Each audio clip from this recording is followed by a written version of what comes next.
The leather portfolio sank quickly into Lake Geneva, taking 5 years of my work and dreams with it. I watched the ripples spread across the water's surface as my brother-in-law Marcus's laughter echoed from the private dock of the Thompson family lake house.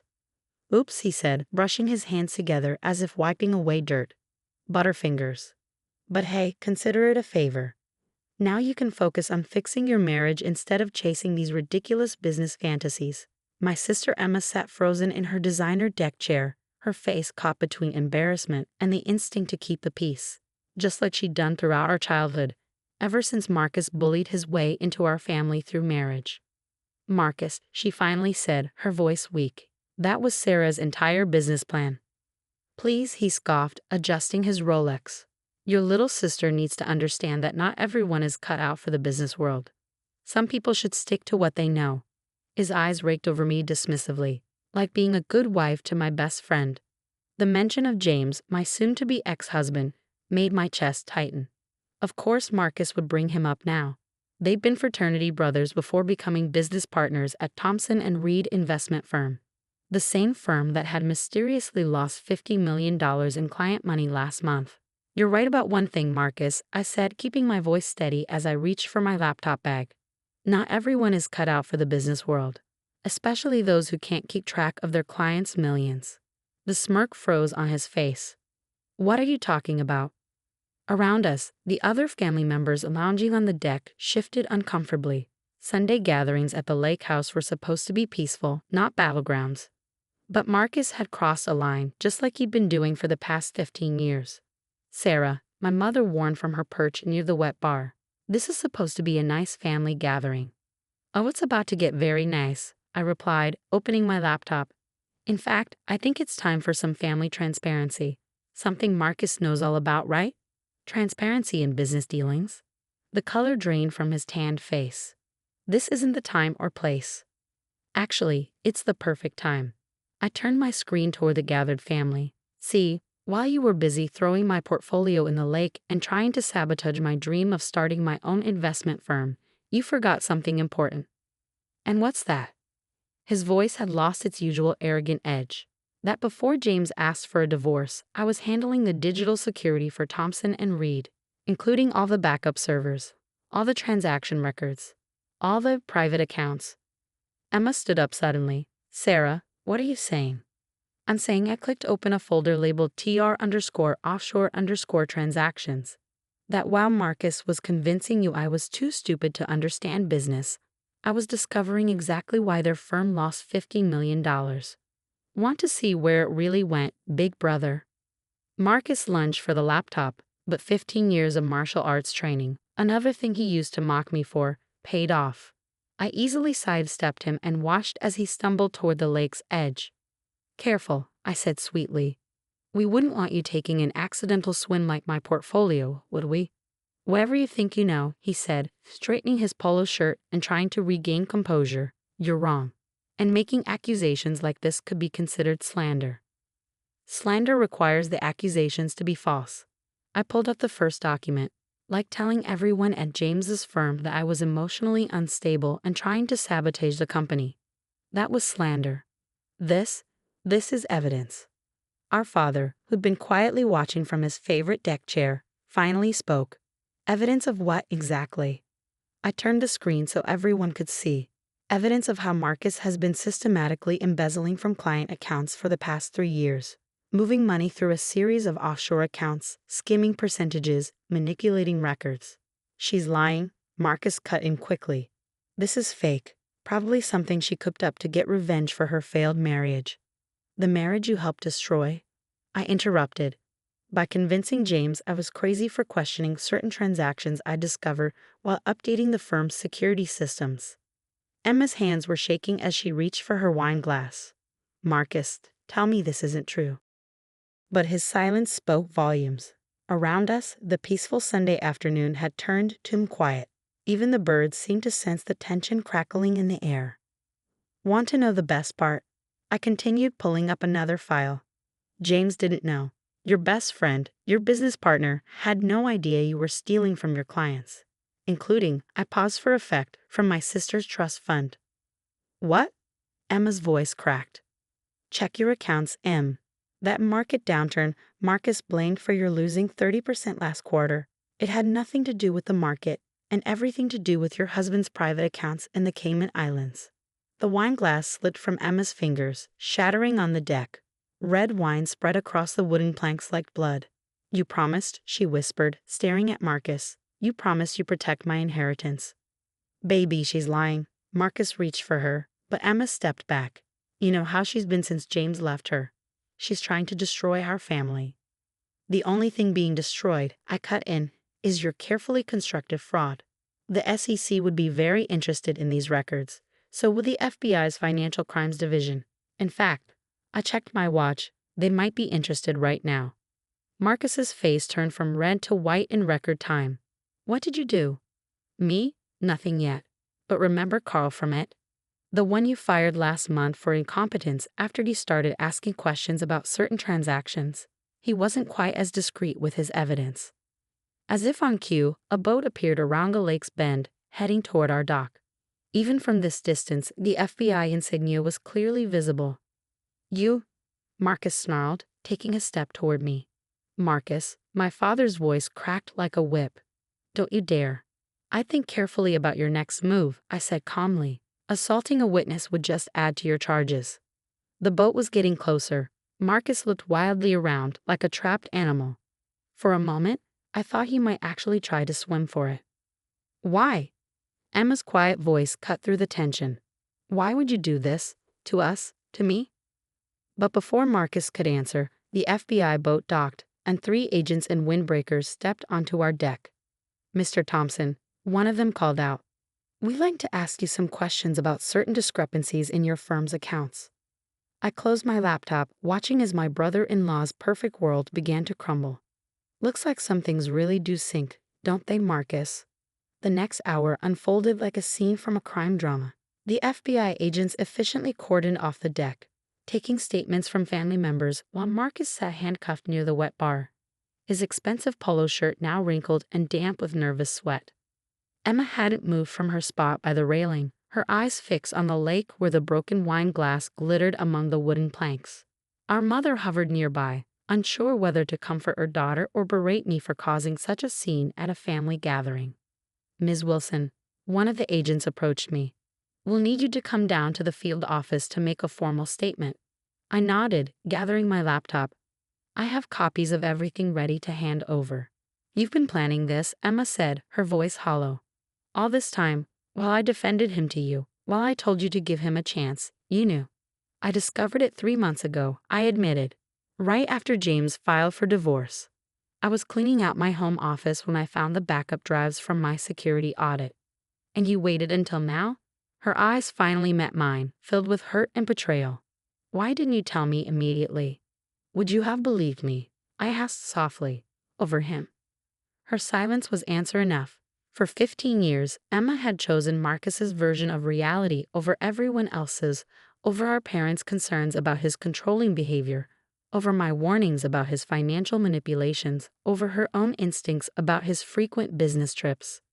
Ma'am, another agent approached Emma. We'll need you to accompany us to the boat. We have some questions about certain transactions made from your personal accounts as well. Emma's head snapped up. My accounts? What are they talking about, Marcus? For the first time since the agents arrived, Marcus spoke. It's not what you think, baby. I was investing your money in some private opportunities. High-risk, high-reward deals. I was trying to grow our nest egg. By stealing from her, I couldn't hold back anymore.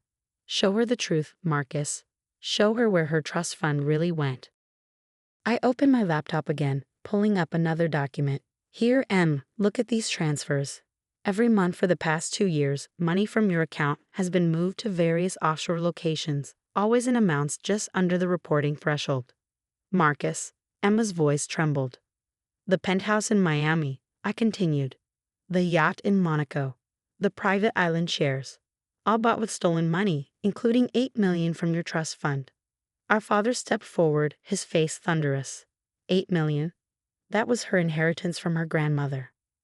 Daddy, Emma whispered, sounding like a lost little girl. I didn't know. He said he was handling everything. Alki handled it all right, I said, pulling up more documents, along with the money from dozens of other clients. The same clients who trusted Thompson and Reed with their life savings. Marcus suddenly lunged forward despite his handcuffs. You self-righteous. You think you're so smart, so perfect. But where were you when Emma needed support during her miscarriage? Too busy with your precious career to be there for your sister. The deck went silent. Emma's face crumpled as our mother gasped. You told me she was too busy. Emma turned to Marcus. You said she didn't want to come to the hospital. I never knew, I said quietly. He told me you wanted space, that you didn't want family around.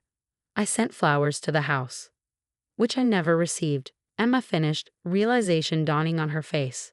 Just like I never got your birthday cards or your Christmas invitations or your... Enough, Marcus shouted. This is all lies. Emma, baby, don't let her manipulate you. Everything I did was for us, for our future. Your future, you mean, I corrected. The future where you lived like a king on stolen money while my sister worked 3 jobs to contribute to the household because you convinced her the market was down. The agents began leading Marcus toward the boat. He struggled against their grip, his carefully maintained facade cracking completely. Emma, don't let them do this. Tell them I was protecting our investments. But Emma had turned away, her shoulders shaking with silent sobs. Our mother finally moved to embrace her, while our father watched Marcus being led away, disgust etched into his face. I'd like to press charges, Emma said suddenly, her voice stronger. For the theft from my accounts. Marcus's face contorted with rage. You ungrateful. Get him out of here, the lead agent ordered, cutting off what would undoubtedly have been another tirade. As the boat pulled away from the dock, I watched my sister stare after her husband of 15 years.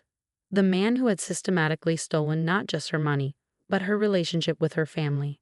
The portfolio, she said suddenly, turning to the lake. We need to get it back.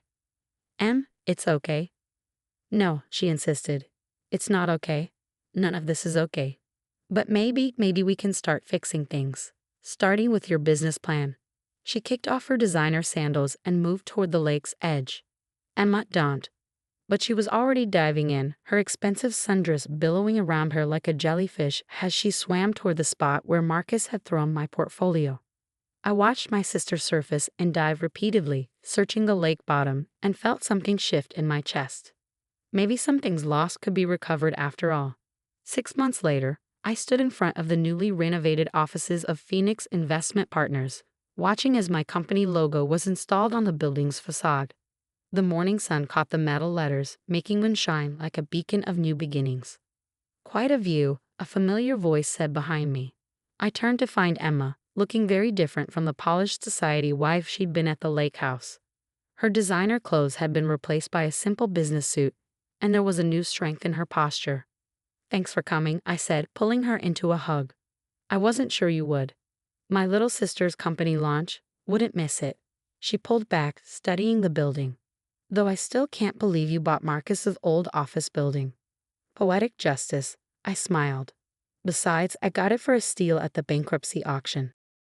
The past 6 months had been a whirlwind of change. Marcus had been indicted on multiple counts of fraud and embezzlement. Thompson and Reed investment firm collapsed under the weight of the scandal, but not before James, my ex-husband, had proven his innocence.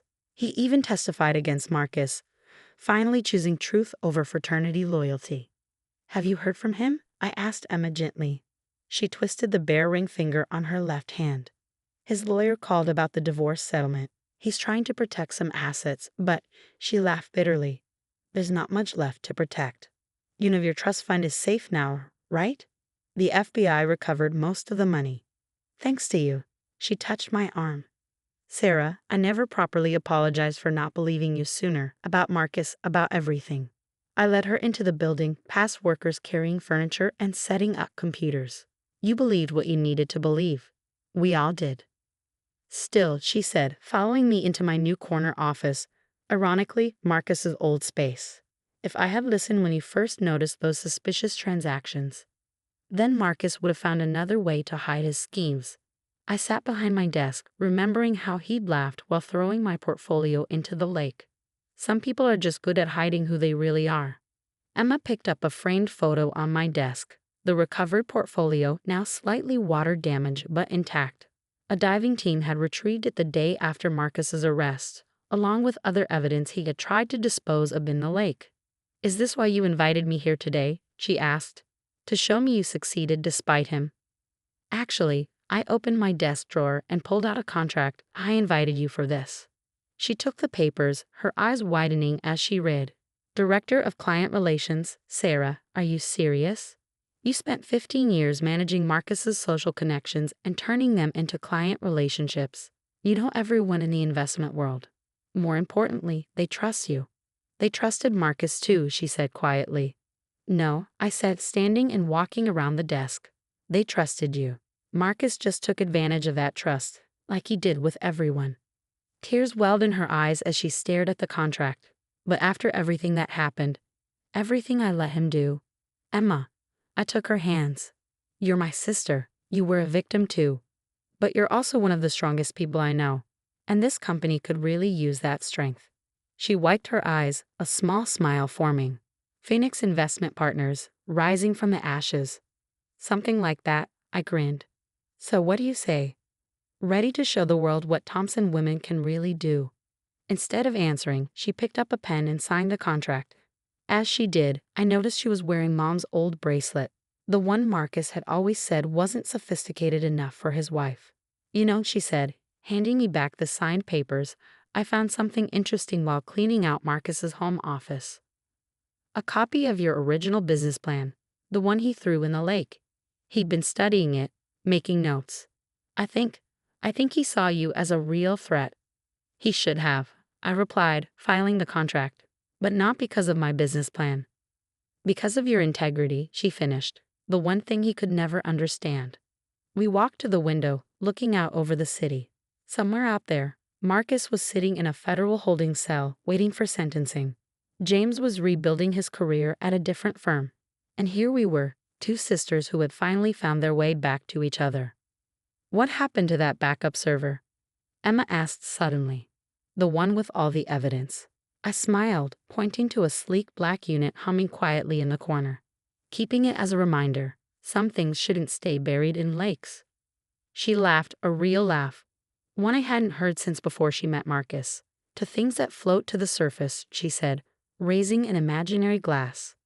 "To new beginnings," I added.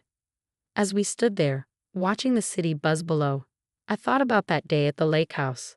How Marcus had tried to drown my dreams, not knowing he was actually setting them free. Sometimes, the things we think will destroy us end up saving us instead.